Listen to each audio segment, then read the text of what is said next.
رمضان المبارک اور قرآن مجید کا آپس میں بہت گہرا تعلق یہ بھی ہے کہ نبی مکرم صلی اللہ علیہ وسلم رمضان شریف کے مہینے میں جبریل امین کے ساتھ دور کیا کرتے تھے۔ ہمارے ہاں حفاظ ایک دوسرے کو قرآن سناتے ہیں، دور کرتے ہیں، تراویح کے لیے تیاری کرتے ہیں۔ نبی مکرم صلی اللہ علیہ وسلم جبریل امین علیہ السلام کے ساتھ دور فرمایا کرتے تھے، اور جب نبی مکرم صلی اللہ علیہ وسلم کی حیات طیبہ کا آخری سال ہوا،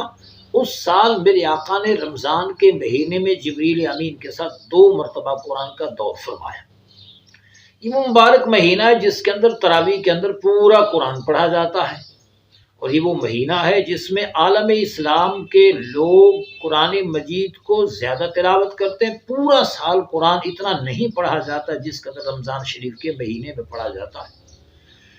نبی مکرم صلی اللہ علیہ وسلم کا اسی مہینے کے اندر جبریل امین کے ساتھ دور کرنا، اسی مہینے کے اندر پورے قرآن کا تراویح میں پڑھا جانا، اور اسی مہینے کے اندر مسلمانان عالم کا قرآن کی طرف رغبت کرنا اور پڑھنا، تلاوت کرنا، اس بات کی دلیل ہے کہ قرآن اور رمضان کا آپس میں بہت گہرا تعلق